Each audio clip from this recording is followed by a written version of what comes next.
आदरणीय एसकेडी के manager, senior अध्यापक लालजी सर और हमारे विद्यालय के फाउंडेड टीचर,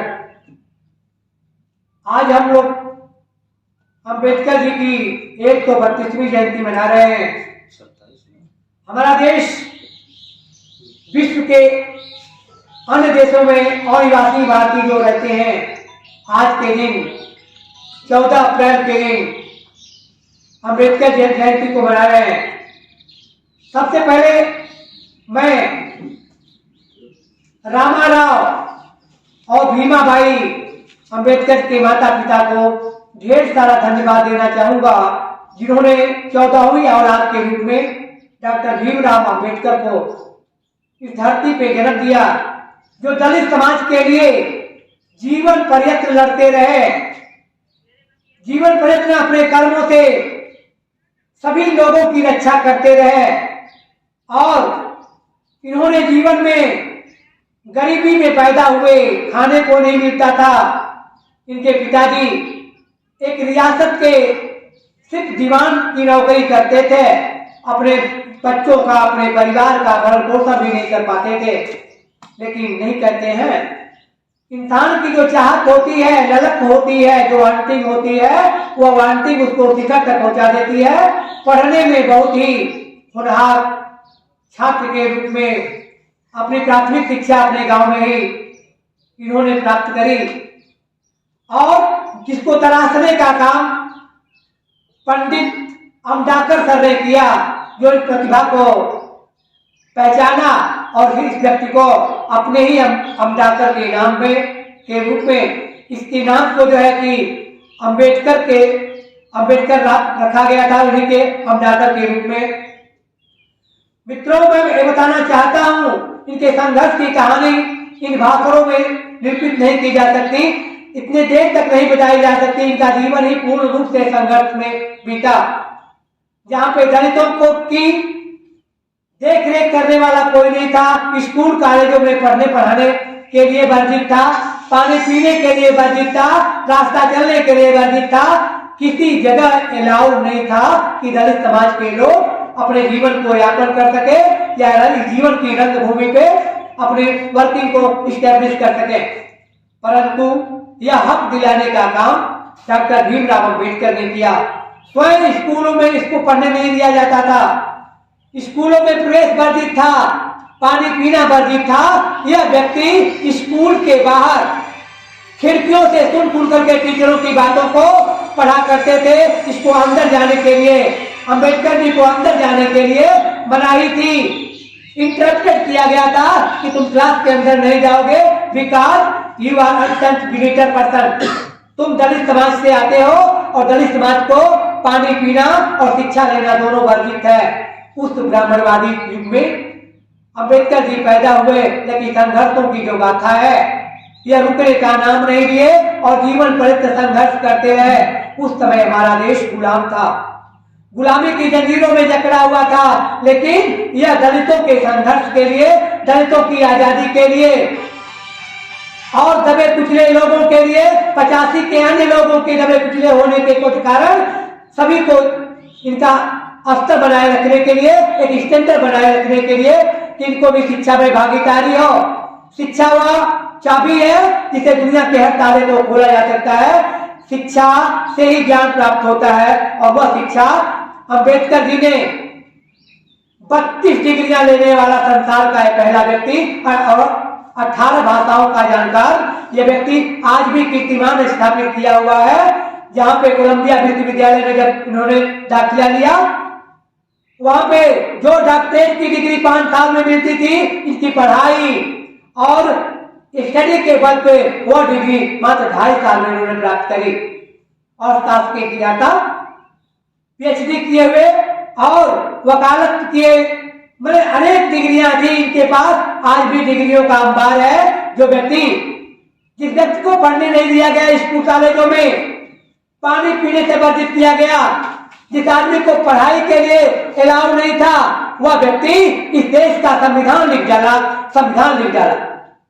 मित्रों, मैं ये कहूंगा कि वो व्यवस्था आज नहीं है, लेकिन हमें टीचर के माध्यम से मैंने स्कूल और अगल बगल समाज और गांव के लोगों से मैं कहना चाहूंगा कि एक व्यक्ति जो कि पूर्ण रूप से उस समाज को वर्जित किया गया था, दलित समाज को वर्जित किया गया था कि तुम ये काम नहीं करोगे, तुम वो काम नहीं करोगे, रास्ते पे नहीं चलोगे, जब हम चलते रहेंगे तुम पीछे रहोगे, मैं आगे रहूंगा। परंतु इतना रिस्ट्रक्चर के बावजूद भी 32 डिग्रियां लेना इतना आसान काम नहीं होता।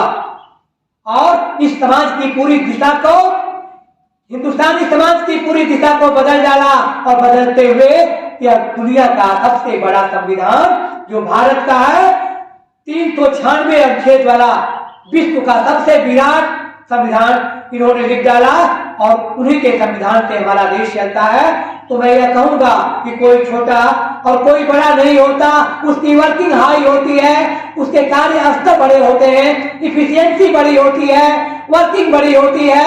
अगर छोटा बड़ा कोई नहीं होता, काम करेगा वही आगे बढ़ेगा, जो ज्ञान लेगा वही विद्वान होगा, जो काम नहीं करेगा, जो पढ़ाई नहीं करेगा, जो ज्ञान अर्जित नहीं करेगा, वह कहीं भी के लिए नहीं जाना जाएगा। और एक छोटे से परिवार में पैदा हुआ वह इंसान, बड़ोदरा के राजा ने उसको विदेश की पढ़ाई करने के लिए भेजा, अन्य जगहों पे भेजा।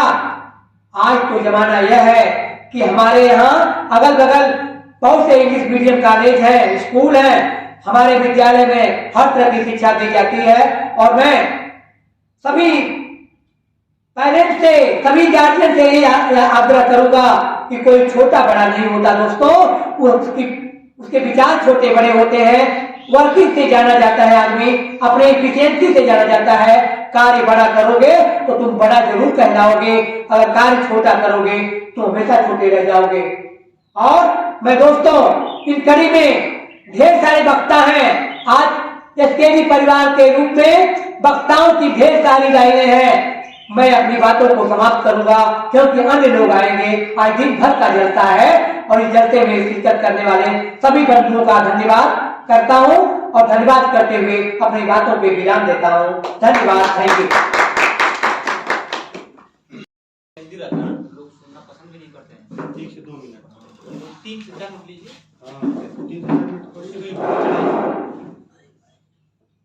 आदरणीय एसकेडी के मैनेजर, सीनियर अध्यापक तिवारी सर और हमारे विद्यालय के फाउंडेड टीचर, आज हम लोग अंबेडकर जी की 132वीं जयंती मना रहे हैं। हमारा देश विश्व के अन्य देशों में अनिवासी भारतीय जो रहते हैं, आज के दिन 14 अप्रैल के दिन अंबेडकर जयंती को मना रहे हैं। सबसे पहले मैं रामाराव और भीमाबाई अंबेडकर के माता पिता को ढेर सारा धन्यवाद देना चाहूंगा, जिन्होंने 14वीं औलाद के रूप में डॉक्टर भीमराव अंबेडकर को इस धरती पे जन्म दिया, जो दलित समाज के लिए जीवन पर्यंत लड़ते रहे, जीवन पर्यंत अपने कर्मों से सभी लोगों की रक्षा करते रहे। और इन्होंने जीवन में गरीबी में पैदा हुए, खाने को नहीं मिलता था। इनके पिताजी एक रियासत के सिर्फ दीवान की नौकरी करते थे, अपने बच्चों का, अपने परिवार का भरण पोषण भी नहीं कर पाते थे।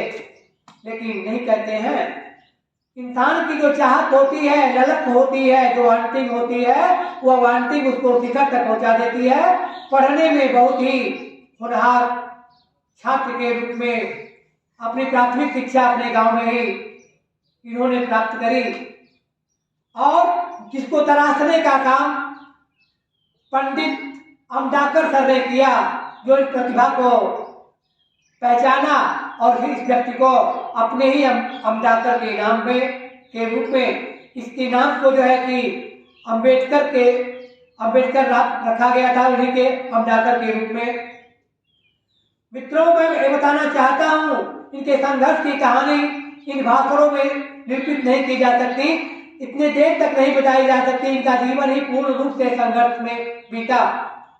जहाँ पे दलितों को की देख रेख करने वाला कोई नहीं था, स्कूल कॉलेजों में पढ़ने पढ़ाने के लिए वर्जित था, पानी पीने के लिए वर्जित था, रास्ता चलने के लिए वर्जित था। किसी जगह अलाउ नहीं था कि दलित समाज के लोग अपने जीवन को यापन कर सके या जीवन की रंगभूमि पे अपने वर्किंग को इस्टेब्लिश कर सके। परंतु यह हक दिलाने का काम डॉक्टर भीमराव अम्बेडकर ने किया। स्वयं स्कूलों में इसको पढ़ने नहीं दिया जाता था, स्कूलों में प्रवेश वर्जित था, पानी पीना वर्जित था। यह व्यक्ति स्कूल के बाहर खिड़कियों से सुन करके टीचरों की बातों को पढ़ा करते थे। इसको अंदर जाने के लिए, अम्बेडकर जी को अंदर जाने के लिए मनाही थी, इंटरप्टेड किया गया था कि तुम क्लास के अंदर नहीं जाओगे, because you are a belittled person. तुम दलित समाज से आते हो और दलित समाज को पानी पीना और शिक्षा लेना दोनों वर्जित है। उस ब्राह्मणवादी युग में अम्बेडकर जी पैदा हुए, लेकिन संघर्षों की जो गाथा है यह रुकने का नाम नहीं लिए और जीवन पर्यंत संघर्ष करते रहे। उस समय हमारा देश गुलाम था, गुलामी की जंजीरों में जकड़ा हुआ था, लेकिन यह दलितों के संघर्ष के लिए, दलितों की आजादी के लिए और दबे कुचले लोगों के लिए, 85 के अन्य लोगों के दबे कुचले होने के कुछ कारण सभी को इनका स्तर बनाए रखने के लिए, एक स्टैंडर्ड बनाए रखने के लिए कि इनको भी शिक्षा में भागीदारी हो। शिक्षा वह चाबी है जिसे दुनिया के हर ताले को खोला जा सकता है। शिक्षा से ही ज्ञान प्राप्त होता है और वह शिक्षा अम्बेडकर जी ने 32 डिग्रियां लेने वाला संसार का पहला व्यक्ति और 18 भाषाओं का जानकार यह व्यक्ति आज भी कीर्तिमान स्थापित किया हुआ है। जहाँ पे कोलंबिया विश्वविद्यालय में जब इन्होंने दाखिला लिया, वहाँ पे जो डॉक्टरेट की डिग्री 5 साल में मिलती थी, इसकी पढ़ाई और स्टडी के बल पे वो डिग्री मात्र 2.5 साल में उन्होंने प्राप्त करी। और शासकीय किया था, पीएचडी किए हुए और वकालत किए, मैंने अनेक डिग्रियां थी इनके पास। आज भी डिग्रियों का अंबार है। जो व्यक्ति, जिस व्यक्ति को पढ़ने नहीं दिया गया स्कूल कॉलेजों में, पानी पीने से वर्जित किया गया, जिस आदमी को पढ़ाई के लिए अलाउ नहीं था, वह व्यक्ति इस देश का संविधान लिख डाला। मित्रों, मैं ये कहूंगा कि वो व्यवस्था आज नहीं है, लेकिन हमें टीचर के माध्यम से, मैं स्कूल और अगल बगल समाज और गांव के लोगों से मैं कहना चाहूंगा कि एक व्यक्ति जो कि पूर्ण रूप से उस समाज को वर्जित किया गया था, दलित समाज को वर्जित किया गया था कि तुम ये काम नहीं करोगे, तुम वो काम नहीं करोगे, रास्ते पे नहीं चलोगे, जब हम चलते रहेंगे तुम पीछे रहोगे, मैं आगे रहूंगा। परंतु इतना रिस्ट्रक्शन के बावजूद भी 32 डिग्रियां लेना इतना आसान काम नहीं होता और इस समाज की पूरी दिशा को, हिंदुस्तानी समाज की पूरी दिशा को बदल डाला और बदलते हुए यह दुनिया का सबसे बड़ा संविधान जो भारत का है, 396 अनुच्छेद वाला विश्व का सबसे विराट संविधान इन्होंने लिख डाला और उन्हीं के संविधान से हमारा देश चलता है। तो मैं यह कहूंगा कि कोई छोटा और कोई बड़ा नहीं होता, उसकी वर्किंग हाई होती है, उसके कार्य स्तर बड़े होते हैं, इफिशियंसी बड़ी होती है, वर्किंग बड़ी होती है। अगर छोटा बड़ा कोई नहीं होता, काम करेगा वही आगे बढ़ेगा, जो ज्ञान लेगा वही विद्वान होगा, जो काम नहीं करेगा, जो पढ़ाई नहीं करेगा, जो ज्ञान अर्जित नहीं करेगा, वह कहीं भी के लिए नहीं जाना जाएगा। और एक छोटे से परिवार में पैदा हुआ वह इंसान, बड़ौदा के राजा ने उसको विदेश की पढ़ाई करने के लिए भेजा, अन्य जगहों पे भेजा। आज तो जमाना यह है कि हमारे यहाँ अगल बगल बहुत से इंग्लिश मीडियम कॉलेज है, स्कूल है, हमारे विद्यालय में हर तरह की शिक्षा दी जाती है। और मैं सभी पेरेंट्स से, सभी गार्जियन से ये आग्रह करूंगा कि कोई छोटा बड़ा नहीं होता दोस्तों, उसके विचार छोटे बड़े होते हैं। वर्किंग से जाना जाता है आदमी, अपने इफिशियंसी से जाना जाता है। कार्य बड़ा करोगे तो तुम बड़ा जरूर कहलाओगे, अगर कार्य छोटा करोगे तो हमेशा छोटे रह जाओगे। और मैं दोस्तों, इस कड़ी में ढेर सारे वक्ता हैं। आज एसकेडी परिवार के रूप में वक्ताओं की ढेर सारी लाइनें हैं। मैं अपनी बातों को समाप्त करूंगा, क्योंकि अन्य लोग आएंगे। आज दिन भर का जलसा है और इस जलसे में शिरकत करने वाले सभी बंधुओं का धन्यवाद करता हूं और धन्यवाद करते हुए अपनी बातों पे विराम देता हूं। धन्यवाद, थैंक यू।